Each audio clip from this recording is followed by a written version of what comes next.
Hello fellow stackers, 365 here, welcome back to my channel.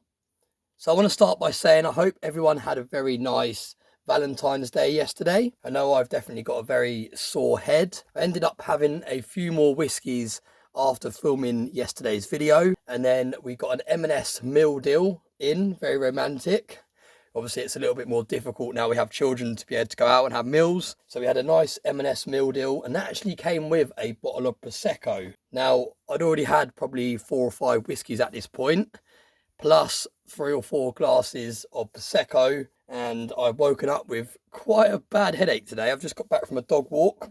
It's my day off today, so I went for a nice walk with my mum and the dogs, and I thought that would clear my head, but it hasn't. So I've actually got a really bad headache, so I'm going to have to keep drinking plenty of water today and try and shift it. But I'm actually going to do a quick video. The house is empty, and the house isn't often empty. There's normally hustle and bustle, the children making lots of noise, Mrs. 365 knocking around. But today Mrs. 365 has popped out. The children are both at school today. My youngest only goes for kind of half a day, 1 day a week, and this is the day she goes. So yeah, it's quite nice to actually have a free house, and I thought, you know what, I'm going to use this opportunity to film a video. Now today's video, I wanted to talk to you about the Royal Mail. Now the Royal Mail, they're getting nosier and nosier into what stuff I'm sending and receiving. It was only the other day that the postman said to me, oh, you seem to be sending out quite a lot of stuff going abroad and things like that. And I just said, yeah. I didn't really know what else to say. I didn't want to say to him, yeah, I've got a YouTube channel and I stack precious metals, and I've been sending out some poker chips and stickers and different things abroad and stuff, because I thought at the end of the day it's private, it's personal. Who's he going to go back and tell if I get in a conversation with him about me stacking precious metals and things like that, especially with him knowing where I live and all the rest of it. So it's something I keep very secretive. Although I've got this YouTube channel, I don't tell many people other than very, very close family about this channel, because like I said, it's not something you want everyone knowing about. You don't want people knowing that you've got precious metals on your property. But back to the kind of topic of today's video, and the Royal Mail, they just seem to be getting more and more interested in what I'm buying and sending, because the other day I got a mail call and it turned up with this plastic around it. So the actual mail call was inside this plastic, and it comes with this survey from the Royal Mail. It says, dear customer, Royal Mail is conducting a survey of the mail our customers send and receive. The letters or parcels that arrived with this card have been selected at random as part of a large national sample, and would be very grateful if you would provide us with some valuable information about the item by answering questions over leaf. So they actually want me to tell them what someone has sent me. Look at the back, it's got a list of everything on there. It's got a little bit down here for other. And then you've got a little bit at the bottom of here that says what describes the sender. So not only want to know what was in the package, they want to know who sent me the package. So really invasive, actually. I think when you're sending and receiving letters, you don't want people knowing what you're sending and receiving, especially when I'm sending and receiving precious metals. You're not going to go out there and tell people the stuff you're buying and selling. So yeah, really interesting this, and I don't know if anyone else has got one of these before, but it just seems now that I'm using a PO box and I'm sending things and receiving things, it seems that they're very interested in finding out what I'm up to. So obviously I will not be sending that back. I don't recommend anybody that receives one of these sends these back. The last thing you want is a large business, a large establishment knowing that you've got precious metals somewhere on their records. So this is what I'll be doing with this, and I advise you all to do the same. Your letters and your parcels are personal, especially, like I said, when you've got valuable things on your property. Now, just to kind of follow up with that, I also received this today, and I haven't actually opened this yet, and I don't know if I'm going to open it on today's video or not, but this just arrived. It's very heavy. As you know, I haven't been buying precious metals, so I'm not sure what someone has sent me. But it's really, really heavy, and it's been resealed, again, by the Royal Mail. And you can see it says at the bottom there, this item was identified as possibly containing dangerous goods, and as such was opened and checked by the National Return Centre team. The item does not contain any dangerous goods, is labelled correctly, and therefore safe to transport by air. So they actually know what is in this parcel that they sent me today. So somewhere on their records, on the system, they're actually going to have this documented, because I'm guessing when they go through this procedure of opening people's private parcels, they have to obviously document what they find. I don't know whether they actually record it on video to kind of show that they're not taking anything out. If a customer was to go back and say, I've received this packaging on my parcel and there's things missing, I'm guessing they've got a way of covering themselves so they can go back and say, no, we've actually got a video of us opening it. So not only is it documented somewhere, there's possibly a video somewhere of my private parcel. And like I said, I don't even know what's in here yet because I haven't opened it myself, but you can see it says, if it's undelivered, please return to the National Return Centre. So why do you want it returned back to the Royal Mail's Return Centre? Surely, if it's undelivered, it should go back to the sender, not back to their lost property, essentially. And you can see on there it says, return to sender by Royal Mail. When posting, always remember to write a full address in the reverse. All the rest of it. So, yeah, really frustrating, actually. I feel like sending them an email or a letter and saying, just stay out of my personal business. I'm paying them a service. I'm paying them a hell of a lot of money. I think it works out £220 every 6 months for my PO box. So I'm paying a lot of money for that service, and I don't expect them to be sending me surveys, and especially don't expect them to be opening my parcels. So yeah, I'm going to wrap the video up there. We'll unbox this another day, but I just wanted to do a bit of a rant really and reach out and see if anyone else has received these surveys and letters like this. So yeah, there we go. Let me know what you think about that. Thanks so much for watching. I'm going to make myself a bacon sarnie now, have a nice pint of water and try and clear my head. But as always, thanks very much for watching, and I hope you have a very nice day. Thanks to those of you that stuck around to the end of the video. Now, I did have every intention of opening this in today's video, but I thought I'd leave it till the end, just so that those people that aren't watching all the way to the end don't get to see what we've got today. I think it's nice to reward those of you that actually watch my videos all the way through. I really, really appreciate it. It's very kind of you to spend your time watching my videos. Now you can see there's actually another letter in here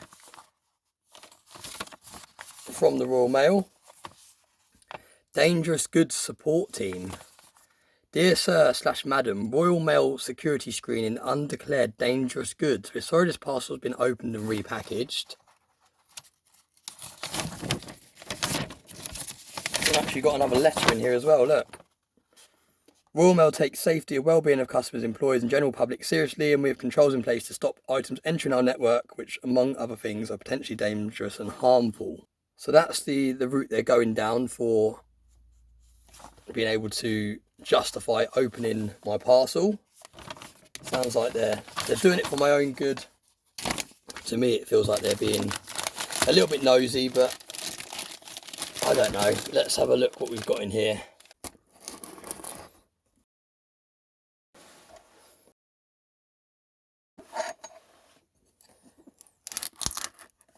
I'm really interested to see.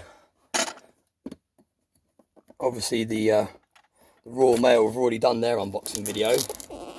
They'll probably upload this on their channel in a few weeks' time, so you might have already seen the video of what's in here. But yeah, this video is a little bit tongue-in-cheek. It is a little bit messing around, but at the same time it is frustrating that they're so interested in my business. I think for me, not so much this one, because it could be genuine that they're concerned about what's inside here, because maybe the sender hasn't properly filled out the correct paperwork before sending it. But this survey was definitely a bit annoying. Why do they need to know what people are sending and buying? It's a strange one. Right, so it's like a shoebox, really cool. Right, so what have we got in here? Wow. Oh, I know what this is. Wow, okay, right, so this is wow, okay, right, so this was brought a long time ago. So this has literally been in their network for a very long time. Now this is actually old circulated copper coins, I want to say from Japan. And I ordered these a long time ago. So I don't know what is going on here.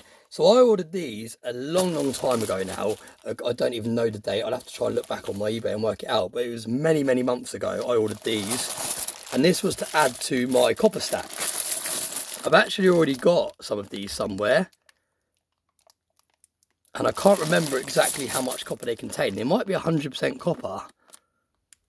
But either way, it's quite a high copper content. Jamie, you might be able to tell me the copper content in these.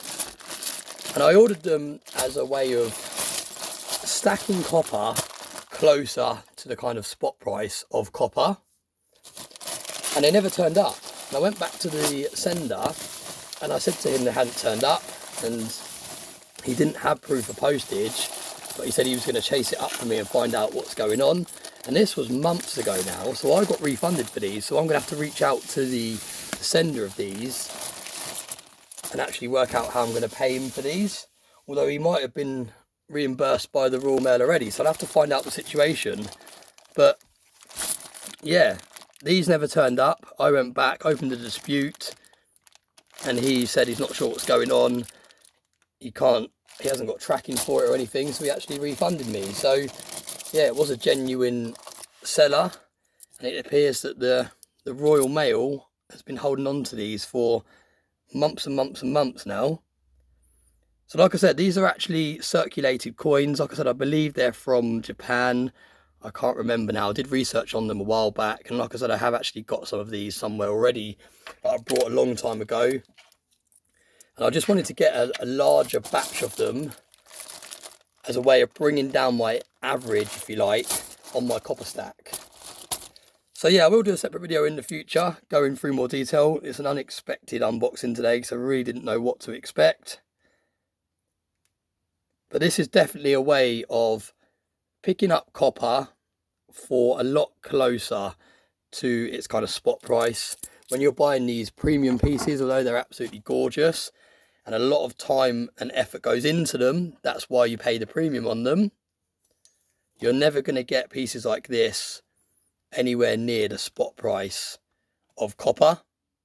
And I know it's not called spot price, but you know what I mean.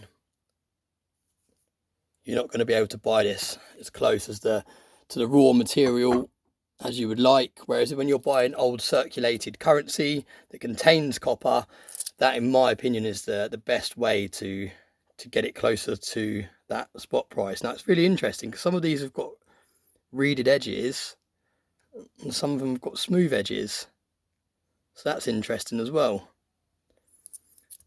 But yeah, let me know what you think about stacking copper.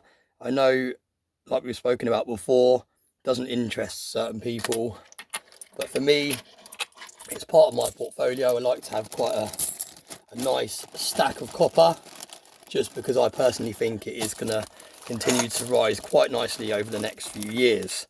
So there we go, a bit more copper for the stack. Like I said, I'll do a proper video on these in the future where I can provide you some more details on these coins. I can provide you how much I paid for them and how much copper is contained in each one and how much we have in total, because I can't remember exactly how many kilograms we have here. But yeah, like I said, these were ordered a long time ago. I think way before I even started my no buying challenge. And they have been sitting somewhere in the network of the Royal Mail. So yeah, as always, thanks so much for watching. Thanks for those of you that watched to the end and actually got to see what was inside this package. As always, I really appreciate everyone that likes, shares and comments on my videos. And I hope you have a very nice day.